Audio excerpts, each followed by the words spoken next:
तस्वीर जलाकर आपको क्या मिल जाएगा? आप एक तस्वीर जलाएंगे, ये बहुजन समाज इतनी आज ताकत रखता है कि ये करोड़ों अरबों खरबों बाबा साहब की तस्वीरें निकलवा सकता है सेकंडों में। आप कितनी तस्वीरें जलाएंगे और तस्वीर जलाकर के आप बाबा साहब को इस बहुजन समाज के दिलों से बाहर निकाल देंगे। और इतनी ही बाबा साहब से नफरत है ना, तो संविधान में जितने भी हक अधिकार मिल रहे हैं ना, उनको छोड़ दीजिए।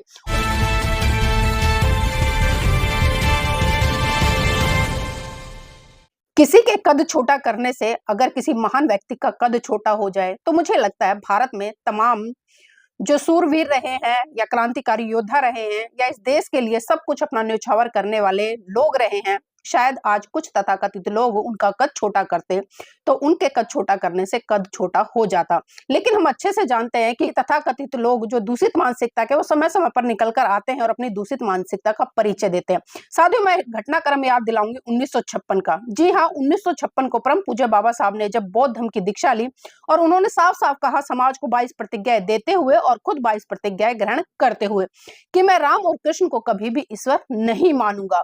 इस तरह की तमाम प्रतिज्ञाएं रही और 21 प्रतिज्ञाएं भी थी इसी कड़ी में, लेकिन मैं उन प्रतिज्ञाओं पर बात नहीं करूंगी। लेकिन साथियों, मैं बात इसलिए कर रही हूं कि मैं राम और कृष्ण को कभी भी भगवान नहीं मानूंगा। आप सभी जानते हैं कि अभी जो रामनवमी है वो भारत में सेलिब्रेट किया गया, और वो भी उत्तरी भारत में। पूरे भारत की तो मैं कह नहीं सकती, क्योंकि बहुत सारी जगह पर राम को आज भी भारत में लोग नहीं जानते हैं। और तो अभी हमने देखा जो रामनवमी है उसके मौके पर एक तरफ तो सम्राट अशोक की जयंती पूरे भारत देश में बड़े धूमधाम से मनाई जा रही थी। विश्व में भी कई जगह से कुछ तस्वीरें, कुछ वीडियो हमारे पास आई और हमने देखी कि वहां पर बड़े धूमधाम से सम्राट अशोक की जयंती मनाई गई। क्योंकि उसका कारण ये है कि सम्राट अशोक ने जिस तरह से मानवतावादी सिद्धांत को स्थापित करते हुए और जिस तरह से कलिंग युद्ध के बाद उन्होंने बौद्ध धर्म ग्रहण किया, और बौद्ध धर्म ग्रहण करने के बाद जिस तरह से भारत की सीमाओं से बाहर निकलकर इतना बड़ा विस्तार उन्होंने स्थापित कर दिया और चारों तरफ धम ही धम दिखाई देने लगा। पशुओं की बलि बंद हो गई, जीव हत्याएं बंद हो गई, जो भी दुराचार होते थे वो बंद हो गए। और एक तरह से हम ये कहें कि एक ऐसा समय लोगों को देखने को मिला जब घरों पर ताले तक नहीं लगते थे।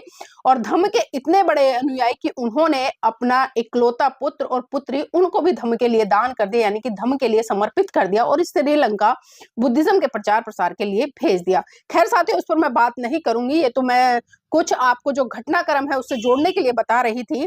क्योंकि पूरे भारत देश में सम्राट अशोक की जयंती और कुछ उत्तरी भारत में जो श्री राम भगवान जी हैं, जो लोग कहते हैं, उनकी जो कल रामनवमी थी उस पर कुछ लोगों ने शोभा यात्रा भी निकाली। तो साथियों, उसी कड़ी में हमने देखा कि झारखंड से ऐसी घटना आती है जहां पता चल जाता है कि लोग एन केन प्रकार आज भी अपनी दूषित मानसिकता का परिचय देने से बाज नहीं आ रहे।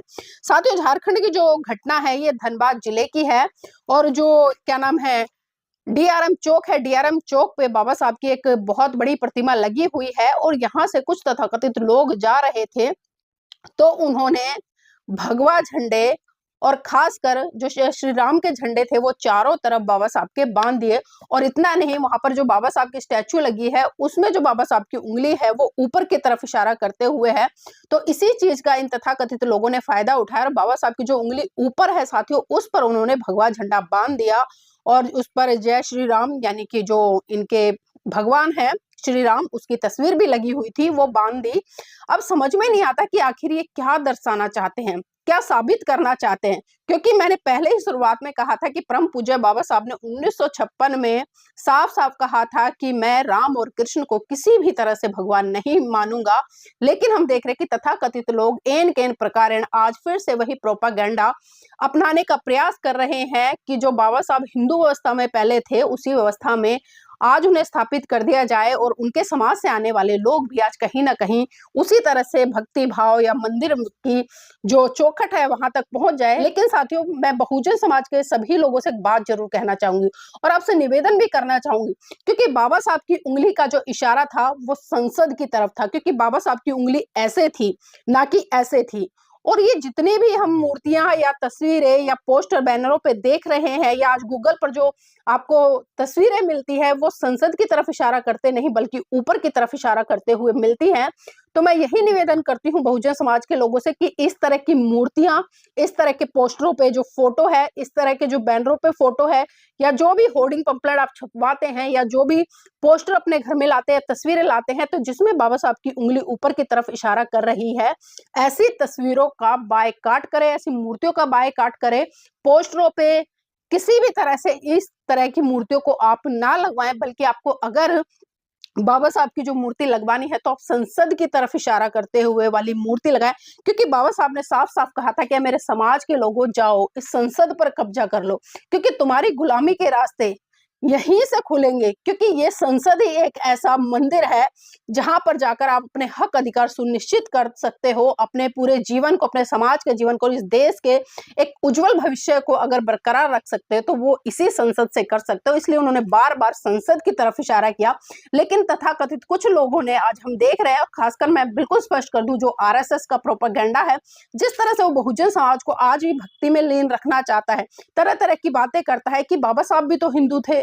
ठीक है भाई, मानते हैं हम बाबा साहब हिंदू थे, लेकिन जब बाबा साहब ने हिंदू व्यवस्था को पढ़ा, हिंदू व्यवस्था से गुजरे, उन्होंने देखा कि हिंदू व्यवस्था में जिस तरह से वर्ण व्यवस्था और वर्ण व्यवस्था के आधार पर जिस तरह से जातीय भेदभाव है, और आज आजादी के 77 साल बाद भी अगर मैं बात करूं तो आज भारत में जो जातीय व्यवस्था है उसकी जड़ें कितनी गहरी हैं साथियों, आप कल्पना भी नहीं कर सकते। और जो जागरूक लोग हैं, जो समझदार लोग हैं, जो मिशन मूवमेंट को समझते हैं, जो समाज में तत्परता से काम करते हैं, वो अच्छे से जानते हैं कि आज भी आए दिन जाति के आधार पर कितने अत्याचार, शोषण होते हैं। आपके सामने बहुत बड़ी बड़ी घटनाएं आज भी चीख चीख कर बोल रही हैं, आज भी उनको इंसाफ नहीं मिला है। चाहे हाथरस की घटना हो, मनीषा बाल्मीकि, चाहे इंदर मेघवाल की घटना हो राजस्थान की, चाहे और भी जो एक मेघवाल साथी था भाई, उसकी घटना हो कि किस तरह से वो बहुत अच्छे कपड़े पहनता था, घोड़ी पर चढ़ता था। तो आज भी आप देखिए, जब इन लोगों को आपका घोड़ी पर चढ़ना रास नहीं आता, आपका मूछे रखना रास नहीं आता, अच्छे कपड़े पहनना रास नहीं आता, तो सोचिए ये जब आप बराबरी पर आएंगे तो क्या ये लोग आपको बर्दाश्त कर पाएंगे। और इसी तरह से हमने देखा कि अभी जो यूजीसी का मुद्दा पूरे भारत देश में गरमाया, और किस तरह से तथाकथित लोग आपके विरोध में उतर आए। और विरोध में उतरने का कारण क्या था, क्योंकि हम देख रहे हैं जिस तरह से आज पूरे भारत देश में जो द्रोणाचार्य बैठे हैं इंटरव्यू में, और साथियों मैंने अभी एक वीडियो भी डाली थी फेसबुक पर, यहाँ पर भी उस क्लिपिंग को ऐड करूंगी, आप खुद देखिएगा कि आज खाली इंटरव्यू में द्रोणाचार्य नहीं है, और वो उस समय के द्रोणाचार्य अलग थे, लेकिन आज भी द्रोणाचार्य किसी ना किसी रूप में आपके बीच में और आपके ही एग्जाम में, बोर्ड में, किसी भी तरह से आपको देखने को मिल जाएंगे। ये मुझे बताने की जरूरत नहीं है। और अब तो किस तरह से आपके अंक प्रैक्टिकल तौर पर नहीं, इंटरव्यू के तौर पर नहीं, देखिए किस तरह से सीटों से गायब किए जा रहे हैं। आप खुद इस वीडियो में देख लीजिएगा। सिर्फ इंटरव्यू में ही द्रोणाचार्य नहीं, द्रोणाचार्य हर जगह बैठे हैं। कैसे बचोगे SC ST OBC समाज के लोगों। OMR सीट में किस तरह से ऑनलाइन छेड़छाड़ की जाती है, आप खुद देखिए इसका जीता जागता उदाहरण। और जो लोग कहते हैं ना कि आरक्षण से आए हैं, आपके अब्बा बैठकर किस तरह से दलाली करते हैं, आप खुद इस वीडियो में देखिए। रिगार्डिंग मार्क्स चेंज करने के प्रोसेस के बारे में अनुसंधान से यह सामने आया है कि OMR शीट पे यदि किसी व्यक्ति के कम मार्क्स आ रहे हैं और उस व्यक्ति ने पेमेंट किया है, तो इन लोगों ने फोटोशॉप में जाके OMR शीट में जो सर्कल करना होता है, उन सर्कलों में वहां पे ब्लैक कर दिया और उसको स्कैन में उससे नंबर बढ़ा दिए। इस प्रकार इन्होंने भारी संख्या में लोगों को नंबर्स बढ़वा के दिए हैं। जो हमने काफी सारे नंबर्स की एनालिसिस करी है और जो हमारे पास में आई है कि जिसके -6 नंबर आने चाहिए थे एक्चुअल में, उसके 259 नंबर कर दिए, जिसके 2 नंबर आने चाहिए थे उसके 206 कर दिए। इस प्रकार से करीब 38-39 लोगों के नंबरों में काफी हद तक बदलाव। तो इसीलिए मैं कहना चाहूंगी बहुजन समाज के लोगों से, साथियों संगठित हो जाओ, अपनी एकता को समझो, क्योंकि एकता में बहुत बल है। ये मुट्ठी है ना, मुट्ठी जब बनती है तो इसमें एक ताकत आती है, और यही मुट्ठी जब खुल जाती है तो ये आप समझिए कितने भागों में डिवाइड हो जाती है, और इसकी ताकत कितने भागों में बट जाती है। तो इसलिए बटी हुई इस ताकत को आप इकट्ठा कीजिए, संगठित कीजिए, क्योंकि समय आ गया है। कब तक आप बर्दाश्त करते रहेंगे, कब तक सहन करते रहेंगे? और ये लोग नहीं चाहते कि आप पढ़ लिख कर बराबरी पर आए, इनकी आंखों में आंखें डालकर सवाल करें या सत्ता से सवाल करें। और सत्ता से सवाल करने का तो आजकल आप नतीजा देख रहे हैं, जो भी मुखर होकर पत्रकार अपनी बात रखता है उनको इस सलाखों के पीछे डालते हैं। कोई भी सामाजिक कार्यकर्ता मुखर होकर बात रखता है तो उसको सलाखों के पीछे डाल दिया जाता है, क्योंकि एन केन प्रकार शासन हो प्रशासन हो पूरी तरह से इनका अड्डा बना हुआ है। और आज वर्तमान समय में जो मैं घटनाओं की बात कर रही हूँ साथियों, कहने के लिए बहुत सारी चीजें हैं, लेकिन मोटे मोटे तौर पर हमें समझना पड़ेगा। और अभी आप खुद देखिए कि किस तरह से जब बाबा साहब की जयंती आ रही है तो कुछ तथाकथित लोग निकल कर भी आ रहे हैं। कोई कह रहा है कि हम 14 अप्रैल पर डॉक्टर अंबेडकर की तस्वीर जलाएंगे। मतलब समझ नहीं आ रहा कि कौन सी मानसिकता से क्या काम करने वाले और क्या संदेश देने वाले हैं। चलिए एक बार को मैं मान लूं आप तस्वीर जला लेंगे, तस्वीर जलाकर आप कौन से महान बन जाएंगे और तस्वीर जलाकर आपको क्या मिल जाएगा? आप एक तस्वीर जलाएंगे, ये बहुजन समाज इतनी आज ताकत रखता है कि करोड़ों अरबों खरबों बाबा साहब की तस्वीरें निकलवा सकता है सेकंडों में। आप कितनी तस्वीरें जलाएंगे और तस्वीर जलाकर के आप बाबा साहब को इस बहुजन समाज के दिलों से बाहर निकाल देंगे? और इतनी ही बाबा साहब से नफरत है ना, तो संविधान में जितने भी हक अधिकार मिल रहे हैं ना, उनको छोड़ दीजिए, उनको त्याग दीजिए। अपने घर की बहन बेटी को घर पे बिठाइए और जिस मनुस्मृति की आज जयकार कर रहे हैं और जिसको स्थापित करने के लिए आप लोग लगे हुए हैं ना, तो उसी मनुस्मृति के तहत अपने जीवन को यापन करना शुरू कर दीजिए। और आपके घर की जो बहन बेटियां ना, जो आज नौकरियों पे जाकर एक एक 2-2 लाख रुपए की सैलरी पा रही हैं, बहुत सारे फंड पा रही हैं, और जब गर्भवती होती है तो मैटरनिटी लीव उनको मिलती है और अपनी मर्जी से वो शादी करती है, अपनी मर्जी से विवाह करती हैं, दहेज के लिए प्रताड़ित किया जाता है तो कोर्ट में जाकर वो खड़ी हो जाती हैं। कोई पुरुष उन पर अत्याचार शोषण करता है तो कोर्ट के दरवाजे वो खटखटाती है।